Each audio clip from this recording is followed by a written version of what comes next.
Sayang sekali kalian belum bisa melakukan live streaming karena subscriber kalian masih di bawah 500. Tapi nggak apa-apa teman-teman ya. Kita akan memilih dan kira-kira mana sih yang lebih bagus ya. Mana yang lebih bagus, lebih baik ya dianjurkan ketika kita ingin melakukan sebuah live streaming pada sebuah channel. Assalamualaikum warahmatullahi wabarakatuh. Kembali lagi bersama channel YTGS Tutorial YouTube, channelnya para konten kreator pemula yang sama-sama ingin nge-YouTube ya. Silahkan tinggalkan jejak kalian di kolom komentar, lakukan like dan juga aktifkan notifikasi. Terima kasih buat sahabat-sahabatku yang sudah bersedia mampir pada video ini. Kali ini kita akan bahas seputar live streaming. Jadi kita mungkin akan melihat dari beberapa sisi karena setiap sisi pasti memiliki kesalahan dan kelemahan. Jadi setiap kelemahan dan keunggulan pasti ada dalam setiap hal. Karena kita adalah sebagai konten kreator pemula yang belum mendapatkan 500 subscriber, tentunya melakukan live streaming belum bisa dilakukan di akun channel kalian ataupun pada platform YouTube itu sendiri. Lalu bagaimana caranya untuk melakukan live streaming? Salah satu solusi untuk mengatasi hal tersebut adalah dengan cara menggunakan aplikasi pihak ketiga. Apakah cara ini dianjurkan? Maka jawaban saya bisa menjadi dua, dianjurkan dan tidak dianjurkan. Kenapa saya katakan demikian? Alasan saya adalah ketika kita adalah sebagai konten kreator pemula yang belum mendapatkan 1000 subscriber ataupun belum mendapatkan 500 subscriber, tentu saja melakukan live streaming belum bisa. Tetapi sedangkan untuk membuat konten kita harus ingin melakukan live streaming ya, karena kita mungkin kemampuannya di live streaming seperti itu. Bagaimana solusinya? Tentu saja dengan aplikasi pihak ketiga dan encoder. Apakah encoder ini memiliki kelemahan? Tentu saja memiliki banyak kelemahan, dan tentunya di sini tidak akan saya sebutkan kelemahannya apa saja. Jadi buat teman-temanku, sobat-sobatku semuanya yang belum bisa melakukan live streaming, saya akan berikan solusi, yaitu dengan cara menggunakan aplikasi pihak ketiga atau encoder. Kalian bisa download pada Play Store kalian ataupun ya semacamnya ya. Nah, apa sih gunanya? Gunanya adalah kalian akan lebih mudah untuk membuat sebuah konten di YouTube ya. Kenapa saya katakan demikian? Saya selalu mengatakan bahwa video saya ini saya lakukan secara live streaming tetapi tidak saya publik.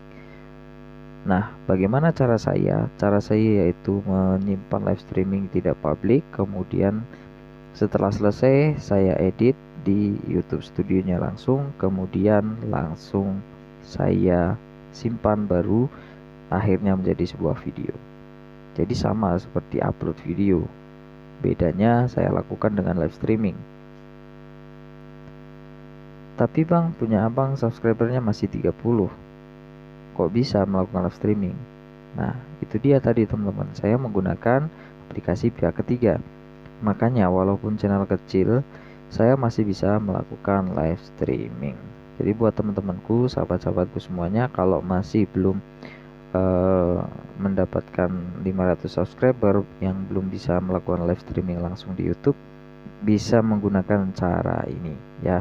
Karena cara ini tidak berpengaruh apapun terhadap monetisasi, juga tidak akan berpengaruh. Kenapa? Karena ketika kita menggunakan aplikasi ini kan tidak bisa langsung mengaktifkan monetisasi ya. Jadi ya gampang lah. Jadi mudah untuk membuat konten seperti ini. Nah, kemudian yang kedua adalah ketika channel kalian sudah memenuhi syarat untuk melakukan live streaming. Maka di sini timbul pertanyaan, mana yang lebih bagus? Mana yang lebih dianjurkan? Apakah melakukan live streaming dengan pihak ketiga atau melakukan live streaming dengan fitur YouTube-nya langsung?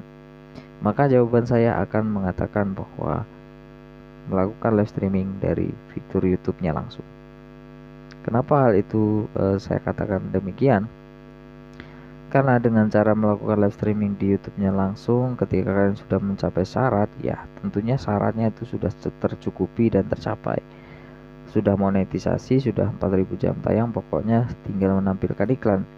Dengan cara seperti itu, maka live streaming yang kalian lakukan akan bisa langsung diaktifkan monetisasinya. Jadi berkemungkinan ketika ada orang yang menonton video live streaming kalian akan langsung muncul iklannya. Begitu ya teman-teman. Jadi bisa langsung menghasilkan dari hasil live streaming kalian ya. Ya, walaupun ada sumber-sumber lain yang bisa mendapatkan pundi-pundi dolar ya di YouTube, tentu saja. Dan saya katakan lagi bahwa setiap fitur live streaming ini memiliki keunggulan dan memiliki kelemahan, tentu saja ya. Dari beberapa fitur-fitur ya, kalau saya anjurkan adalah menggunakan fitur YouTube-nya langsung ketika kalian sudah mencapai syarat. Tetapi kalau misalnya belum mencapai syarat, saya masih menganjurkan untuk menggunakan aplikasi pihak ketiga. Lalu apakah tidak boleh ketika kita sudah mencapai syarat menggunakan pihak ketiga? Boleh, tentu saja boleh. Tentu saja boleh. Saya juga melakukan hal itu, ya kan? Tetapi ini tidak menjadi sebuah patokan bahwa kalian harus melakukan apa yang saya lakukan. Itu hanyalah pilihan. Nah, makanya saya selalu mengatakan bahwa saya melakukan live streaming seperti ini itu tidak langsung di publik. Artinya saya simpan, kemudian setelah selesai kemudian ada yang mungkin perlu diperbaiki, maka saya akan perbaiki di YouTube Studio. Setelah itu baru lakukan upload dan masih pribadi, masih privasi. Kemudian kalau masih privasi artinya adalah masih banyak setelan-setelan yang perlu kita lakukan, yaitu dengan cara mengaktifkan monetisasinya, mengaktifkan thumbnailnya, judulnya, deskripsinya, dan lain sebagainya. Nah, itu adalah sebuah pilihan. Nah, maka jika pertanyaan ini muncul lagi, mana yang lebih penting, live streaming yang dilakukan menggunakan pihak ketiga ataupun menggunakan fitur live streaming langsung, maka saya akan jawab kedua-duanya penting. Kedua-duanya penting, tetapi segala sesuatunya tentunya harus ditempatkan pada tempatnya. Jadi sesuaikan kapan kalian melakukan live streaming, ketika channel kalian sedang apakah ketika channel kalian masih kecil, masih baru, kalian menggunakan aplikasi pihak ketiga, atau setelah berhasil monetisasi. Tentu saja kita bisa menempatkan sesuatu ya, sesuai dengan porsinya. Kalau misalnya kita tidak bisa menempatkan itu ya, itu kita tidak paham ya.